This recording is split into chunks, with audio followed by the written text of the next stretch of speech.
Revolutionary greetings to all the forces of revolutionary consciousness. I'm not going to go into the details of why I haven't made videos in a very long time. That's a story for another day. But I want to speak about what is currently transpiring in South Africa right now. What is currently happening right now in South Africa is not xenophobia like a lot of people claim. I think it's very much wrong to disregard the issues that people are raising and claim that what they are doing is xenophobic attacks. Because xenophobia is something else. Is when you attack people uh, based on their nationality and there's no underlying issues. But in this case, there's a lot of underlying issues that a lot of people don't want to speak about. But what's currently happening right now in South Africa, it is the consequences of decades of policy failure by the South African government that never properly managed to deal with migration. And it's also years of failure by the African Union that only exists on paper and never and done little about bringing African unity and building a proper functional states in Africa that will obviously reduce migration, and also a failure by African leaders who claim and speak about African unity and do nothing while their people are fleeing their countries. So I want to briefly speak about what's currently happening right now in South Africa for those who are not following. So there's a March and March movement that was started by society. I don't want to single out people, but you have your people in the forefront like your Jacinta, Ngizomgunu.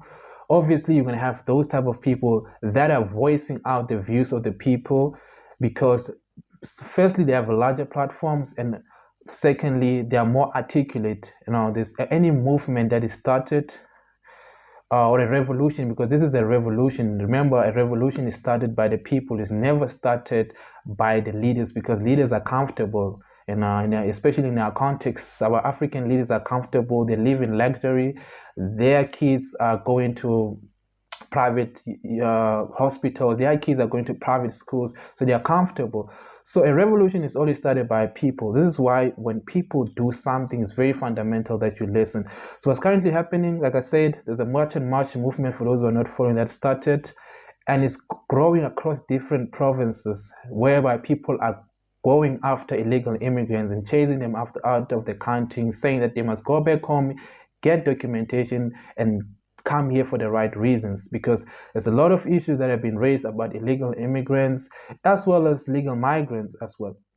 So the deadline has been set for the 30th of June, and we have recently, in the past few days, we have seen people leaving, whereby African countries are sending buses to come and collect their citizens to send them back home, which is something that I truly applaud, because I think in situations like this, where there's a large conflict, it's very necessary for governments to act very quickly, because anything can happen. You don't know what happens when people clash, and especially when they are angry. So some of the African countries are doing the right thing by making sure that at least their citizens, they come back home safely. So what we also have seen is that shops are closing down, towns are becoming quiet again. So there's a real cause that nobody wants to address. Everyone is just going after South Africans and saying, oh, South Africans are xenophobic. But there's real causes that nobody wants to address. And I'll just briefly go through some of them. Number one, you have unemployment rate. South African youth unemployment rate is sitting above 60%. Don't watch or look at the stats from Stats South Africa. Those are manipulated statistics. We know we live in society. We know people can't find jobs. Even youth that went to universities, youth that have qualifications and the right skills, they are struggling to get jobs. They are competing with immigrants. So that's a big problem, which it's not faced by politicians. It's a problem that is faced by people in society. So the other issue is the housing pressure, whereby now the informal settlements are growing. They're becoming overcrowded. The streets and as well as the resources are being stretched amongst citizens and illegal immigrants, because there's a lot of illegal immigrants in South Africa, because obviously, like I say, the government is failing to manage migration issue. Their borders are weak. People can easily come in. It's like you are going through a village. You just go, you can pass easily. There's no like nothing that stops you from it. It's so crazy. The other thing is the drug trade. There's a problem of the drug trade. The nyaope, your crystal meth, your cocaine. The drugs are coming into South Africa. Drugs are being sold in South Africa in front of police, and the government is not doing anything about it. And then you cannot really be mad when citizens take matters in their own hands, because these underlying issues are growing, and people who are feeling this the most pain is the people who are at the bottom of the society, who have to experience these things every day. The other issue is the business competition, and the biggest one is the sponsor shops. A lot of sponsor shops in South Africa, I would say about 70% are owned by foreign nationals. Some of them, they might be here legally, but they're documented. Some of them might be here legally, but the way of getting those documentations is manipulative, because the people now lately are gaming the system in a way that there's fake marriages. People buy documentation so that they can trade in South Africa. And you as a South African, the unemployment rate is high. People are already competing for jobs. They can't find jobs because jobs are not there. And now you want to start a business, which is you have to compete with illegal immigrant. And that's a problem that a lot of people in society are feeling. And I think that's one of the things that led to what we are currently seeing right now, because this is a continuation of various movements like your Operation Dudula that we have seen in the past. And the last one is not, this is not like obviously the entire list, but it's what I picked. The last one is the state failure. South African state has failed to a point where things are happening in front of your officials, your police, and no one is doing anything about it. And like I say, most of the time, people that are feeling the pain is the people in society that are at the bottom of the society that experience these things every single day. And the other thing I want to speak about is the role of leaders in a representative democracy, because South Africa is a representative democratic country. Leaders in a democracy follow the people. It's not the other way around, whereby the leaders impose their own ideas on the people. Leaders listen to what the people are saying, and obviously they apply it following the constitution and the laws of the country, because a lot of citizens are not really in touch with those things. So the people have spoken, they have told you as government what they want, and the government is already failing to at least do what is constitutionally right to try to help the citizens to be in a better position. But that is not what's currently happening, which is a bigger problem in our across Africa, where our African leaders are not doing the right thing, they're not listening to their own people. So that's a problem. So when as a leader you ignore the economic suffering of people, the unemployment, the community breakdown that is driving this movement that is currently happening right now, and respond with lectures about Pan-Africanism and African solidarity, you're not evoking constitution, but rather you are imposing your own ideological preference over the expressed needs of the people, because that's what is currently happening right now. A lot of leaders are speaking about African unity, speaking about Pan-Africanism. They seem to forget that Pan-Africanism does not override the constitution and the rights of the citizens in the country. So that is a bigger problem. So you cannot lead a democracy by telling the people that they need to be more philosophical while they're unemployed and they're suffering. That is not the right way of doing things. That's not what a democratic leader do. And I think we have a problem in South Africa, but that's a conversation for another day, obviously. So there's another issue that I want to speak about, which is the shops that are closing down. Who is going to fill them? Because I saw a video this other day. I'm going to try to find it and put it on the screen, whereby a lot of shops in town were closed. The town was even quiet because a lot of people, obviously, they are very uncertain during this moment, because it's just a few days before the 30th, and they're just very uncertain and feeling safe. Others have already left the country because mostly people don't have documentation, and others just went back for the purposes of security. They went back to their countries. So shops are now becoming vacant. My question is, who is going to fill those spaces? And we already know that people who are going to fill those spaces is not going to be the poor community that started this movement.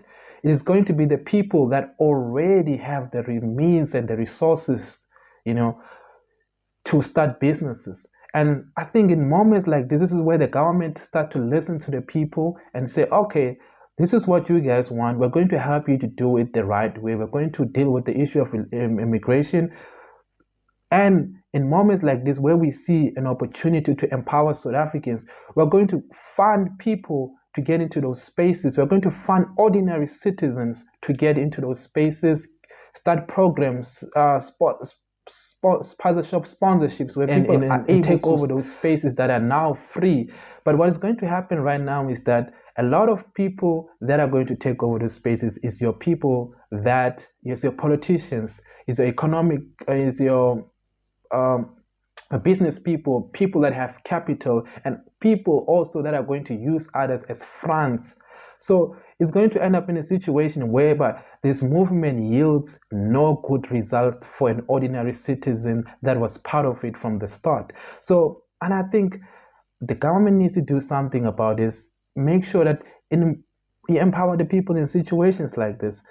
And lastly, the other part that I want to speak about is Pan-Africanism abuse. And I think that a lot of people really need to reconceptualize their understanding of Pan-Africanism, because Pan-Africanism was never about opening borders and the idea that every African can go and live wherever they want to live and disregard the laws of a sovereign state. That is not the true Pan-Africanism that Kwame Nkrumah, Julius Nyerere, and many others fought for. That is not the ideology. I'm going to pull up a definition of Pan-Africanism from Google so that people can truly understand what Pan-Africanism is before we get deeper into this conversation. So Pan-Africanism is a movement, an ideology that encourages the unity, solidarity, and political cooperation of all people of African descent, both within the African continent and across the world, the worldwide diaspora. That is the true Pan-Africanism. Pan-Africanism was never about the idea that we must open borders and people must flood within one country. That is not the true Pan-Africanism. That is actually the abuse of Pan-Africanism. And it's very intellectually dishonest to say that people must open borders so that people can now flood in one country. That is not the true way of doing things. Pan-Africanism is about building sovereign African state, working together as African people to empower ourselves. Pan-Africanism was about fighting colonization and imperialism. That is what the true Pan-Africanism that we stand for, not this one that is fictitious and it's sort of used against South Africans when they want to take matters on their own hands and say, this is not how we are going to do things. And then people start now want to talk about Pan-Africanism. That is not the right way of doing things. Pan-Africanism is an ideology. It's not a law. It's a continental ideology that does not exist above the laws of a sovereign state. Pan-Africanism is ideology that we're trying to accommodate, because we African people are only much better and stronger if we work together. But that does not mean that people now must abuse the ideology and avoid accountability, because that's what's currently happening. Nobody is asking why are people, illegal immigrants, coming to the country illegally. Why are people doing things that they're not supposed to do within a country? Nobody's questioning those things. Everyone is just talking about, you're Afrophobic, Pan-African, we need to be Pan-Africanist. Like, yes, we are. I'm a Pan-Africanist, but I'm a patriot first. So just to close this off, I want to say that the problem is not a Mozambican guy in South Africa that came here illegally. The problem is not an illegal migrant that is owning a business in South Africa, the illegal migrant that is committing crime in South Africa, or a South African that is fighting against illegal immigrants. The problem is the system that allows this conflict to happen in the first place. Because if the system and things were done correctly by our government leaders, things wouldn't be in this position. So you cannot necessarily shift the blame to a certain group of people. You cannot just blame South Africans for taking actions against what they think is wrong. Um, what what I really believe in is that we need to find African solutions for African problems, because I think as Africans we have a lot of problems in terms of our leadership. Our leaders are not doing things correctly. Our leaders are neglecting their own countries across the continent. African leaders are not doing the work that they're supposed to do. They're taking money and pocketing their money and looking after their own families. This is why we have a situation where people are now flooding under one country, and that is not the problem of South Africans. That is the failure of African leaders. An African system of government. It's not a problem of South Africans to absorb that people are being neglected in their own country. Even South Africans are feeling the pain to a point where they can't find jobs. They live in high crime areas. They live in dirty streets. They don't have proper running water because of the system failure. So those are the issues that we need to deal with. And I challenge the leaders that are speaking about Pan-Africanism to go out there and connect with African leaders and educate them about Pan-Africanism. Fight for those people. Help Zimbabwe, help Mozambique, help Ghana, help Nigeria to build their countries and build their nation and build a proper sovereign state that can work together with other nations. Don't just speak about Pan-Africanism, yet you only stay in South Africa. So what you are basically saying is that Pan-Africanism only exists in South Africa. So if you really care about continental unity, you go out there and deal with the real issues. Don't just try to deal with the issues at the secondary level where you just focuses on South Africans who are targeting illegal immigrants and are fighting against improper migration. That is not the root cause of the problem. Deal with issues from the roots. If you really care about African unity, you are not just going to speak about African unity in South Africa, because in South Africa we live under South African law, and that is what governs the country. We follow the law, we follow the constitution. So if you want ideology to be applied in society, you are going to go out there and not just speak about it in South Africa. And I think this is where I'm going to leave this video. And I'm going to leave you with the question of, do you think what's currently happening in South Africa is xenophobic attack? And do you think that the problem is only the people that are part of this conflict, or the problem is the system failure? And lastly, what do you think is the solution in terms of bringing African unity